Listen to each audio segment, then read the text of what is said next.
Good afternoon, everyone. Great to see such a good turnout here. And I wanted to start just by saying I know a lot has been said by way of context around why we did LiftEd, why we are here today, what we want to cover in the course of this session, and so forth. But I just wanted to start by saying a huge thanks to all of our partners in this program, right? Because for us at the British Asian Trust, we have the pleasure of convening a program like this. And often, especially at an event like this, it can seem like we are at the center of things and that this is about BAT and our role, but it really isn't. It really is about the partners and about the work that they do. So it was great to start with all of our education partners, hear from them, all of the wonderful insights on scaling, working through governments. All of that was wonderful to hear from. And we'll do a similar thing with a different group of partners again on this panel. So real pleasure to have this group here to, as Ria was saying, talk a little bit about just outcomes-based financing more generally. This is one of the instruments that has been, I think that's taken a very different approach to outcomes-based financing than many other instruments have in the recent past. And so just reflecting on lessons learned from some of that, I think it's going to be a great discussion. So we'll jump into that in just a moment. But like we did on the previous panel, because this is the first time we are talking publicly about the work in LiftEd, we thought it would be helpful just to begin with a few reflections on just motivations for even joining a program like this, right, across the group. So maybe Vanita, if I could start with you. Of course, for you at Reliance Foundation, you've been doing a lot of work on education, especially on early childhood education. That's been a big pillar, a big focus for you at the foundation. So just, how are you seeing sort of what themes, the pillars of work for you on early childhood education in particular, and how that aligned with LiftEd and made you excited to be part of this initiative? Thank you. So I think for us at Reliance Foundation, education is one of the really important pillars of our work. I mean, we think it's really, really critical to invest in young people. They're the future of our country. So through our work, we have focused on, we have a network of Reliance Foundation schools. We also have a large scholarships program where we provide over 5,000 scholarships every year to students to pursue their university studies with a strong focus on young people coming from a merit-come-means basis. But then at the other end of the spectrum, as you say, we have a very strong focus on the early years as well, because we think that it is absolutely essential that we invest in education in the early years, both at the level of preschool and primary. So through our work, we're focused on working at the Anganwadi level in several different states and helping to strengthen early childhood education there. And then also, how do you manage that transition to primary and through strengthening foundation literacy and numeracy? So for us, what really appealed about LiftEd and its objectives are really three key things. One was the focus on scale. We're aiming at reaching over 4 million children across the country. And it's not just scale, but it's that rigorous focus on outcomes, both through the Development Impact Bond and through the EdTech Accelerator. I think from the DIB, the thing that really excited us was the fact that it's very much focused on systems change and systems strengthening, whether it's at the district level or for school leaders and school teachers. And I think the emphasis on looking at those intermediaries of school leaders and district officials, I think is really critical, and I think some excellent examples of what the different IPs are doing in that space. Secondly, from a technology perspective, we really think that there is tremendous potential for digital to help increase access to quality education at scale, but there's still not enough in terms of solutions, in terms of understanding of what it takes to make EdTech work at the grassroots level, and certainly not enough that's been done in the space of foundation literacy and numeracy. So the work that's happening through the EdTech Accelerator, I think, was also the second aspect that really excited us. And then thirdly, the partners. It's a humongous partnership, I think somebody said in the morning, over 20 partners, including different foundations, different grassroots organizations, state governments, technical partners, and I think the way in which all of those great minds are coming together to shape the work that we're doing together, I think is really one of the unique aspects of LiftEd. Thanks so much, Vanita. That's all really great, and especially I think this focus on scale with outcomes sort of being clearly defined and being so measurable, I think is definitely one of the aspects that I think sort of comes out very commonly. Abhinav, maybe I'll turn to you next. It almost seems strange to be asking you this, just given how central the Dell Foundation has been and you yourself have been to so many OBF initiatives across the years. But how do you reflect on just, sort of the broader vision of the foundation in India and how an initiative like this fits in with it? Thanks, Bharat. Thanks, Bharat. And thank you for the partners, to the partners, first of all, for participating in this initiative. I know it's a tough journey, as Kruti was mentioning, to come upfront and be open about what changes are happening in the system, what the organization is doing about it, etc. But just to have that courage to participate in such an instrument and to be open about the various metrics that are being talked about and what change is it bringing on ground is a tremendous, courageous effort. So thank you to the partners, first of all, to be a part of this initiative. To answer your question, Bharat, I think it fits squarely into the initiative that the foundation runs, both from a outcomes-based lens as well as an education lens. Education has been one of the 3 pillars that the foundation works on since the time we came into the country in 2005. And from education to an outcome-based lens, the journey of LiftEd platform has been immense. The partners that are there as a part of the program, the focus on FLN, advancing the NIPUN Bharat mission, and making sure that what is getting measured is the right outcome. The previous panel spoke a lot about systems change. There are a lot of systemic shift indicators which we've iterated on and put in as a part of this program. It is a small effort, but it's a positive effort towards measuring whether the systems are actually changing or not. There is a lot of measurement on learning outcomes, etc. That was also a journey that we've traversed over the last 10 years. When we started work in education in India, learning outcomes was not even talked about. It was more about whether you're passing grade 10 and 12 exams or not, whether there is attendance in schools or not. Yes, those are very important parameters. But from those parameters to learning outcomes, thanks to a effort of a number of civil service organizations, ASAR has played a very important role in that. Central Square Foundation's journey and working with the government has played a very important role on that. But from learning outcomes to now coming to systems change and talking about how do you measure systems change, how do you measure behavioral change, how do you measure the innovation that is happening in the system, and whether this will stick with the system or not. I think that those were the main motivations that brought us closer to this. And again, I would repeat myself, but the fantastic set of partners who were willing to come along with us on the journey was another pull for us for this particular initiative. That's great to hear. Thanks, Abhinav. I think the theme of the sustainability of the initiatives working at scale with government also came up in the partner panel. So great to hear that resonate so strongly for you. Amit, if I could turn to you next. I guess you bring maybe a slightly different perspective to a transaction like this in the sense that, you are looking at you are interested in an outcome, you are interested in the returns that an instrument like this can provide to you, and not just from a sort of a purely philanthropic investment perspective. It is also the first initiative that you did in India, is my understanding, while you've done many of these outcomes-based financing instruments in other parts of the world. So how do you see how this fits in with your overall portfolio and what brought you in to something like this? Yeah, thanks, Bharat. So I think you've correctly identified me as the imposter on the panel, so thanks. Yeah, we come to this with very limited experience of working in India. You can probably tell from my accent that I'm not from here. I grew up and born in London.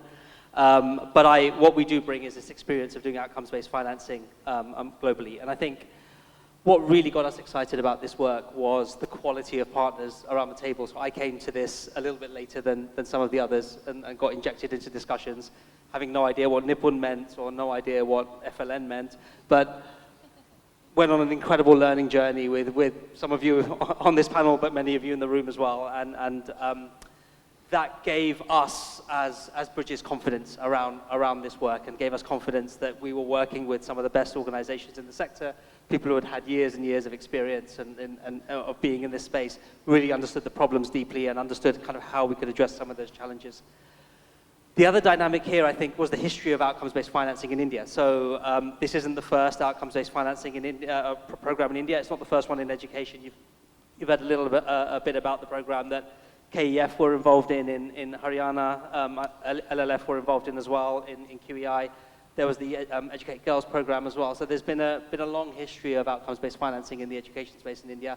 That gave us comfort, but what really excited us about that was the partners in the room were thinking about what worked well in the first one and what didn't, and what could we learn and what could we take. And the desire to build on what we'd learned before and build in greater scale, greater sustainability, which, Anushree onwards, I think everybody's been talking about for this program, was a really important part of our journey of being involved, and really got us excited that can we do something different? Can we do something where the impact sticks after we leave, and we can really see that change, that behavior change in the system, and working very closely with government and strengthening government's already incredible work that they do. Can we help strengthen some of that work and see that sort of stay on board?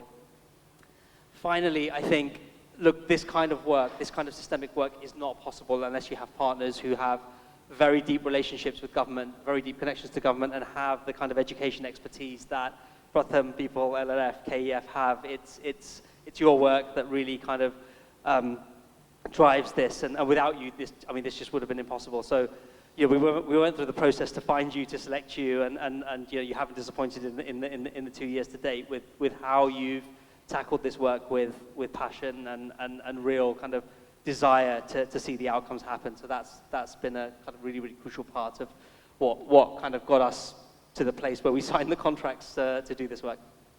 Super. Thanks so much, Amit. I think that theme of sort of the quality of the partners and the depth of the work that they've been doing, the depth of the partnerships that have been built over the years with governments, I think has really come through in what you said. So from someone who was hearing about FLN for the first time to someone who's been thinking about it very deeply for a long time in Shaveta, Shaveta, you've, of course, at the Central Square Foundation, you've been thinking about this issue for a long time. You've also been partnering with governments, state governments, as well as the national government. So as you look at a program like LiftEd, how do you see, just that aspect of sort of working at scale across states? How does that build on some of your past lessons? And what do you see as maybe slightly different or incremental in what this program is bringing to bear? Am I audible? Okay, great. Yeah, no, I think like everyone said before me, it's a goosebump moment from when conversations on LiftEd first started. I think I can see nods on the panel, right? Like post-COVID, post the pandemic, what does Nipun Bharat mean? How do you do outcome-based financing when an NGO is trying to build the capacity of a national government program that states are adopting? So I think it's just incredible how far we've come in this conversation. If I was to bring our organizational lens for Central Square Foundation, working on foundational literacy and numeracy is being aligned to India's biggest priority per the NEP. Early learning is most critical. Nipun Bharat is the mission that the country has. India has a fundamental digital advantage. How do we tap into that and make sure that's being used for learning?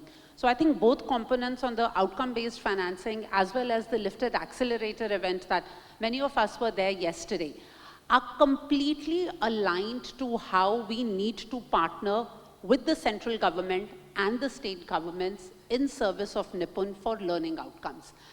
If I look at what all the components that sit behind it, right, we're talking government. That's the only way to get to scale.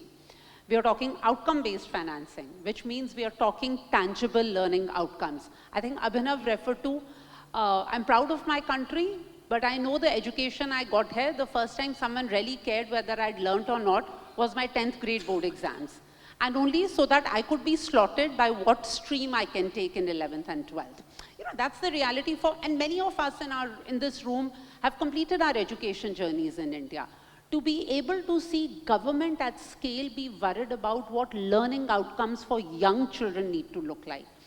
And the fact that there is outcome-based financing, there are NGOs stepping up and taking accountability that there are agreed targets, we will achieve it. And the pathway for achieving it is not more programmatic staff, but it's to build the capacity of the middle management within the government system. Because I think collectively we are all aligned on sustainability of these scale solutions.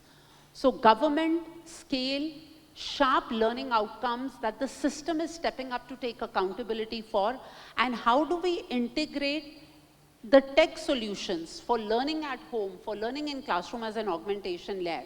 I think it's been quite gratifying to see all these components come together in the service of the mission. Fantastic, Shaveta. Thanks so much. And a lot of great reflections there on just partnering with government. But you also mentioned outcomes-based financing, which is, of course, another innovation that this brings to working at scale with government, that this program brings. And Dayoung, that's a good segue to you as well, because you've worked on a lot of outcomes-based financing transactions as well, innovative financing transactions more generally.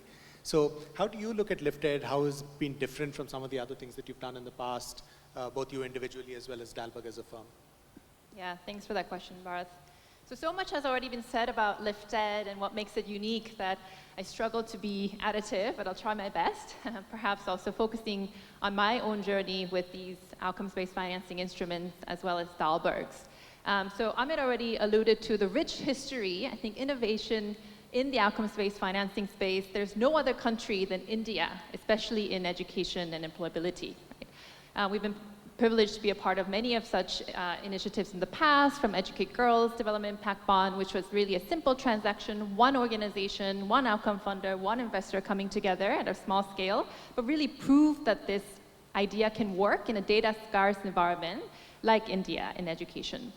To Quality Education India Development Impact Bond, which many of you were part of also, which was really impressive. That instrument really showed that if you have clarity of outcomes and transparency in how everything that you're doing adds up to that big goal, it really drives results. And it wasn't 20, 30% change, but it was actually students who were in the DIB outperformed their peers in similar schools by 2.5 times. So the outsized impact was incredibly impressive. At the same time, because the instrument gave flexibility and room to really innovate, because you're not held to the specific activities, and really all that matters at the end of the day is have you achieved the outcomes, it also drove a lot of cost efficiencies. So the organizations were innovating on the ground to find the most cost-effective ways to deliver outcomes. So the effectiveness and efficiency that outcomes-based instruments had brought were very impressive. However, so I call QEI as one of my career highlights for really being able to see that change through over the years. And that affected the learning trajectories of 200,000 children, which is no small feat. But however, it's also one of my biggest career regrets in that that was a one-time change for those cohorts of students. Extremely impressive results, but too bad that nothing really to account for that was left behind of that incredible success. So this time around, when we got together, I think a few of us in this room, the idea was how do we bring that excellence and the focus of outcomes and efficiency to these large-scale, complex, hairy problems that we've all been talking about, systemic change, right? The through line from the activities and the hard on-ground work all the way to student learning level outcomes is very difficult to measure. You talked about that, right? But we said, actually, in the consultations, many of you told us it can't be done. It shouldn't be done. It's the wrong instrument for the goals that you have. But we listened to all of that feedback and said, wait a minute. But it has to be done, right? We have to find a way to measure the effectiveness of these systemic interventions and at the same time be able to scale what works at not only 100,000 student level, but millions of students. And what about the hundreds of millions of students to come? And so it was an extremely ambitious effort, and we're all here today. It's a real thing now, many years later. The verdict is still out on whether several years later we can actually trace that theory of change and show the attribution. But I think we are here because we believe. And we have the best thinkers, actors, doers, policymakers, and the most motivated, I think, government officials together in this partnership to make it happen. So I think that's what makes LiftEd really exciting. I want to add a small second part of LiftEd that is unique, which is that it's also a collection of instruments. We focus a lot on the Development Impact Bond, but we also have the incredible EdTech Accelerator that's looking to nurture innovation at home-based solutions. And the third sibling that Anushri, unfortunately, didn't have time to talk about much, but I will make a little plug for, is the District Innovation Challenge. I think I remember Kruti saying in the previous panel, hey, the government officials are not dumb. They have incredible ideas also.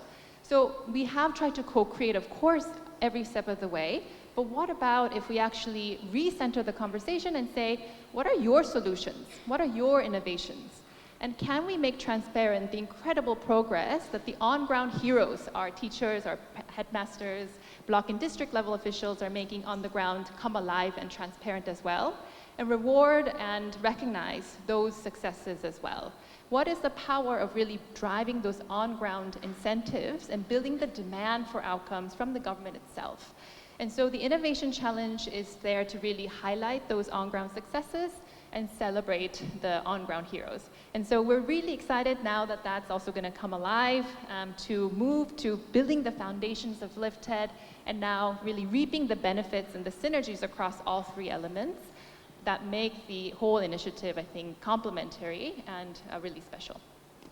Excellent. Thanks so much, Dayoung. I think great to hear those reflections on the journey from QEI to LiftEd especially, because I think, of course, that was, you know, many of the ideas behind LiftEd were building on what was done within QEI. So great to hear your reflections on that. Thanks also for bringing up the District Innovation Challenge, because that is, of course, the newest instrument within the LiftEd umbrella that is just about to be launched fairly soon. And we are just beginning to talk about it, I think, in public forums now. Which is also a good segue to just bringing up a video from Luke, which we have coming up next. As Ria mentioned, Luke was unfortunately not able to join us. He is one of the people that is going to be supporting the District Innovation Challenge, Maitree Trust is. And so it'll be good to hear from Luke and see what he has to say on LiftEd overall. So maybe we can bring up that video. LiftEd is the first development impact bond that the Maitree Trust has supported, and what really excites us about it is its strong alignment to the government's NIPUN Bharat mission. Both seek to improve primary school systems and foundation literacy and numeracy attainment. And this really closely resonates with our own strategy as Maitree. There's an urgency to the government's NIPUN Bharat mission that seeks to bring all learners to grade level competency in just the next few years. And that urgency requires high risk and innovative responses and solutions. And I think LiftEd is exactly that. Its focus on systemic shifts and tying changes within the education system back to their impact on the child in the classroom has never been tested before within a development impact bond.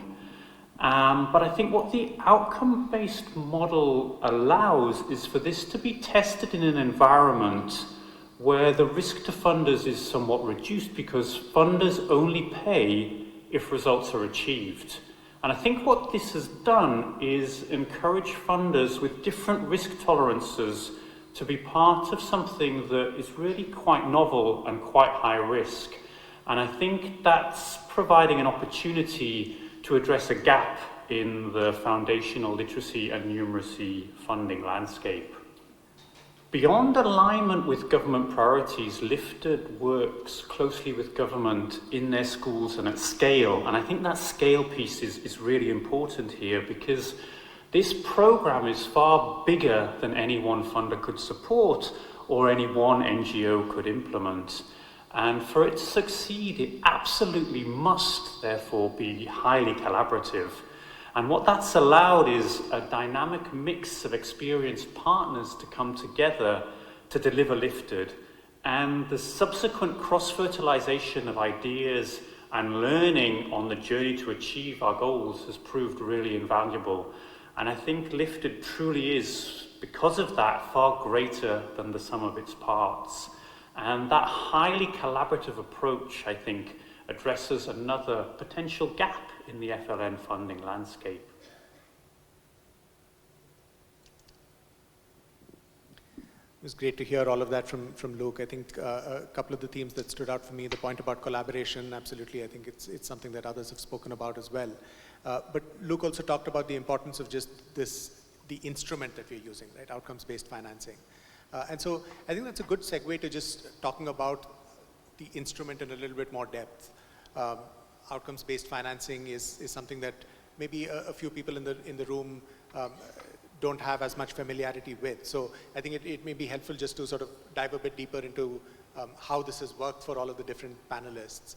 And maybe, Vanita, I'll start with you, because of course, Reliance Foundation is one of the largest providers of CSR funding in the country. And there is this notion that a structure like this might be too rigid for CSR to be able to participate in. There are too many rules, too many constraints. Would it actually work? And yet you've made it work, and that's been fantastic, the fact that you've been able to do it. So just any reflections on all of that? How did you traverse that journey internally to making sure that it did work for you? And any lessons that you would then want to share for others from a CSR perspective who are looking at instruments like this?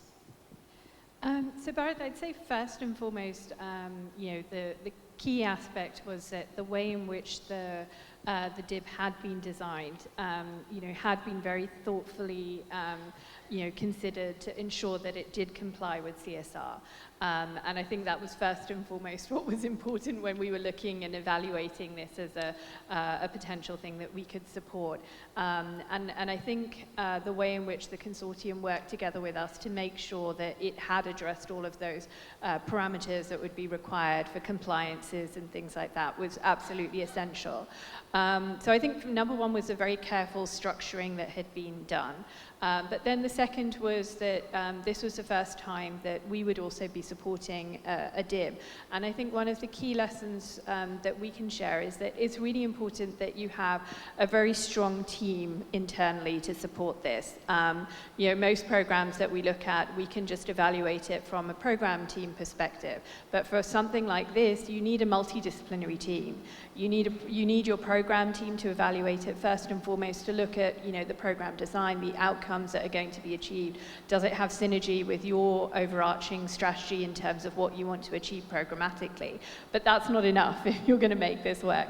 You need to have your compliance team, your legal team, your finance team, your monitoring and evaluation team. So we had to put together a very strong multidisciplinary team. We all had to learn about the structure of it, and then had to work together in terms of making sure that this did work for us internally, and then conveying that message through the different tiers of review that we have to go through. So I think having that, having a strong multidisciplinary team and understanding the structuring is essential. And then I think even going forward, it's not just at the beginning of the partnership and whether you're deciding to come on board. You need that team in place throughout as well, to work together to deliver this program. So I think those would be some of our key learnings. And the third I would say is that first and foremost, besides the structuring of it, the thing for us that really appealed was the strong focus on outcomes and the impact that was going to be delivered. And I think one of the things that is really important is that we don't forget that. And especially when you're talking about a program internally as well as externally, sometimes we can become a bit fixated on the structuring of it. And I think for us, we feel that it's really important to talk about those stories of impact and what's actually being achieved through this program, because that's phenomenal. So balancing those parameters, I think. That's wonderful, Vanita. I think all really powerful reflections, but I think especially some of the lessons that you called out for CSR in particular, by way of sort of structuring your teams differently and so on. Really, really interesting insights. Abhinav, if I could turn to you next. You've of course participated in a number of these outcomes-based financing instruments as we discussed earlier. In this particular one, you're participating as an outcome funder. So just any reflections on sort of the value for you in terms of participating as an outcomes funder? How do you see that particular role versus maybe a role that you've played in other instruments as an investor? How do you reflect on some of that? As well as any thoughts on just the role for global philanthropy in instruments like this? Thanks, Bharat. I think let's take a step back and understand why outcome-based instruments before answering that question. I would say three things. One is what Dayoung spoke about, the outsized impact that such instruments bring. The QEI DIP brought about 2.5x learning vis-a-vis the other instruments that were working in the same ecosystem. The skill impact bond that Bharat referred to, where we are a risk funder, is also bringing outsized impact compared to the other skilling schemes.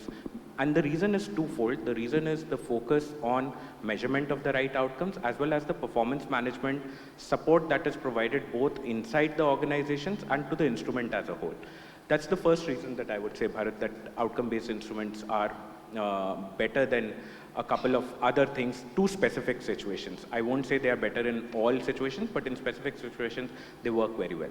The second reason is the measurement support that is provided and alignment on the measurement outcomes. A lot of time, and Manmohan referred to this in the earlier panel as well, a lot of time what happens is while we are going and delivering the interventions, the focus is more on inputs, that whether we are giving the right input or not. What gets measured gets delivered, and we've seen this in education system. It was grade 10 board exams earlier, then when we started measuring learning outcomes started getting delivered. Now we are focusing on FLN and NIPUN Lakshyas. Those are starting to get delivered as the recent ASER report show. It is a slow and a steady journey, but you need to measure the right thing. And an outcome-based instrument focuses on the right measurement. It puts the measurement out front and center and gets all of the collaborative partners who are around the table aligned on that single North metric star, that we need to deliver this outcome, and then there are processes which are built. It benefits the organization internally as well. And we've seen this happen in Skill Impact Bond as well as the QEI DIB as well. And my hope is it will get replicated in DIB. There are early signs that it is getting replicated in LiftEd DIB as well, which is that the organizations use the learnings from these particular instruments to influence their other programs as well. And that's how outsized impact gets created in all the programs that these organizations are delivering rather than just the impact bond. And that's the beauty of such instruments, I would say, Bharat. Coming to your specific question about global philanthropy and the role as an outcome funder versus a risk investor, it depends on the intervention in the market. We would prefer to take an outcome funder lens because, as Luke was also mentioning, that you pay for the right outcomes, you incentivize for the right things, as well as you force the organizations to think innovatively. So innovation becomes a key part of the delivery of such instruments. Global philanthropy, yes, has a large role to play, but we need to take a lot of other funders along, and CSR capital being one of the other large forms of capital being available in the country. Alignment of Reliance Foundation on this one, or whether we are talking about the Skill Impact Bond, the other CSR partners, which is Standard Chartered, HSBC coming along, and being open to participate in such instruments has been really the change that we've seen in the last couple of years. Fantastic, really helpful, Abhinav. And I think a lot of sort of benefits of OBF that you pointed out there. Maybe Amit, if I could turn that to you and ask you from your perspective, what you see as being some of the benefits of OBF as well, maybe building on some of Abhinav's points, but also maybe any reflections on what it would take to actually mainstream this as an approach. No, yeah, thanks, Abhinav. I think you covered so much of why this is great. I think outcomes-based financing has a bit of a reputation for being complex, but I think if you break it down to what it really is, and Abhinav really stated this well, is you end up creating an engine for delivery innovation because you end up with a focus on what are we actually trying to achieve and then how do we get there. So we've seen in the room from some of the partners like people changing some of their forms in terms of how they interact with the middle managers, with, I think it was KF, adapting to some of the conditions they've seen on the ground with droughts and weather conditions. So you end up kind of building this way of working that's about responding to the challenges you're seeing on the ground and seeing what's the best way to address them. And it's that mindset that we really love about this way of working. And that needs, I guess, one thing, and that's kind of making sure that you set the right outcomes from the outset. And in this program in particular, it was a challenging one because the ultimate aim for us all is the student learning outcomes. We're all here to try and achieve better outcomes for students. But in reality, the dynamics of how we're doing that is through an indirect intervention. And so with this program, we put together the systemic shift indicators, which Anushree and others talked about earlier today, alongside the student learning outcomes. And we think that created a really good balance of what we're trying to achieve from this program and has set the direction for all of the delivery organizations who've been involved in this program of how the work is happening. So working really focused on the changes that we're making at that systems level, but then seeing how that leads to student learning outcomes over the kind of long period of time that we have for this project. So that's I think fundamentally kind of what's really exciting about outcomes-based financing. mechanisms. I mean, I think if I look at the context of this project in our broader work, so at Bridges we've now supported, I think, close to 80 outcomes-based financing projects globally. And this program is still one of the most exciting in our portfolio for me. I think the dynamics of what we're thinking about here in terms of the long-term sustainability of this work, how we are influencing the system, and what's going to happen once we leave. The thoughtfulness that all the partners have put to that, both the delivery organizations, but also the design partners in the room, I think is unique and actually very, very special.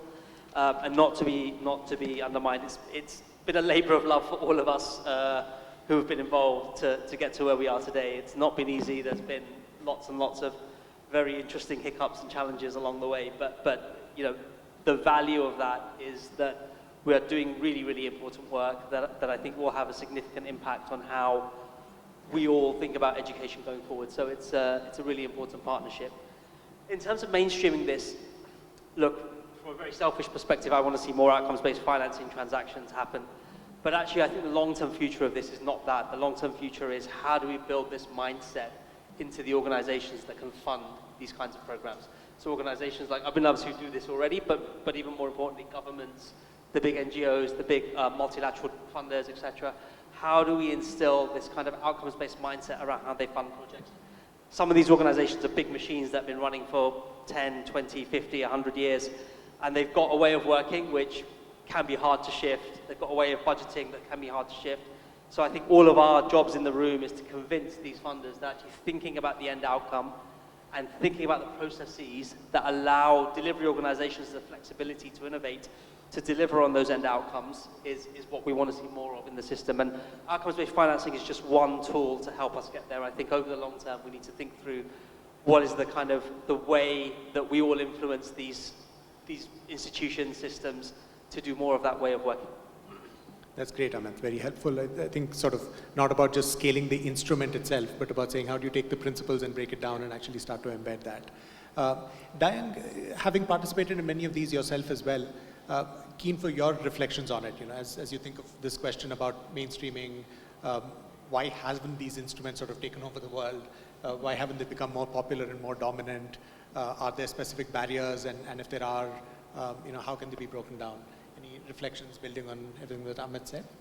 Sure, thanks. Yeah, so I would just focus on maybe 3 challenges that are significant barriers to outcomes-based financing, quote unquote, taking over the world. I would say one is quite boring, but it's structural, techno-legal reasons. Many funders today just can't save money and not spend that money. So outcomes-based financing by nature, or definition, if you don't deliver outcomes, you don't spend, right? That's the beauty of it. And that also creates a pressure cooker environment for driving outcomes. But on the flip side, if you have leftover funding, that can be a real challenge to meet CSR laws. Even global philanthropies, multilateral, bilateral organizations all have their plans to actually spend the money.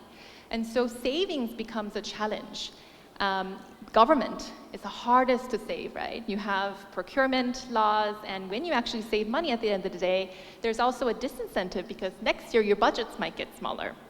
And so we were having a conversation with the education secretary, and he said, actually, the biggest spender of education in the Indian system is, of course, the government. Samagra Shiksha today, completely input-based, right, and formulaic in how it spends, but very, very difficult to even change a small portion of that to be outcome-oriented.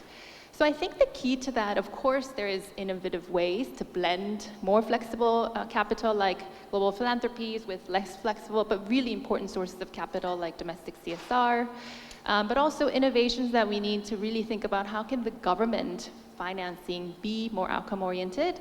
And it's probably not in the pure structure of these impact bonds, but even sort of elevating the lessons and the essence of these instruments to say, hey, can procurement, if it's staged, and I think the next stage of larger scale procurement is based on successful initiatives that have shown to be effective. And sort of these micro lessons that can be embedded in, I think can make a big difference.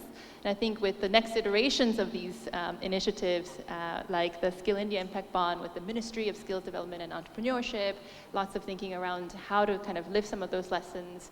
We've been involved with the discussion with a small municipality in Maharashtra called Sangli to see if the municipal funds that are available can be put in an SPV structure and actually have a SIB in the Indian context and so forth. So I think much needs to be solved, but there's some early, I think, wins about how do we think about this in the structural way.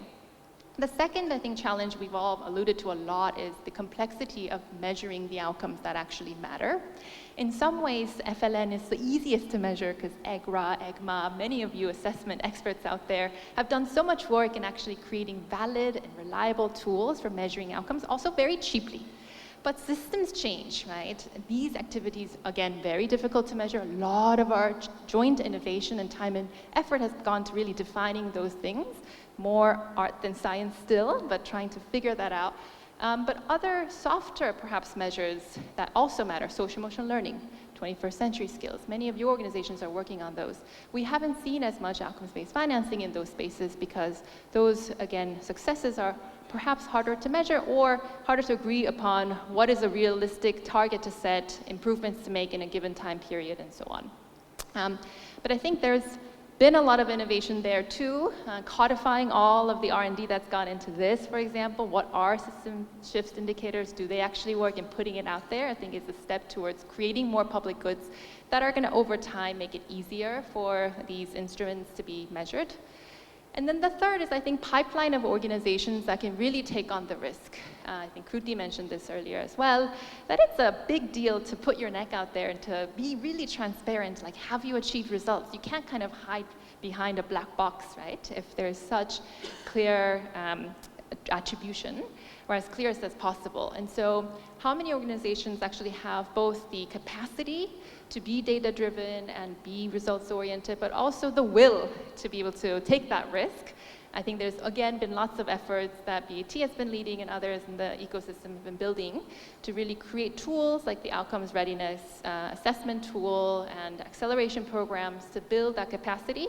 But I think it's a journey, and appreciative of all of us getting together to kind of build that muscle over time.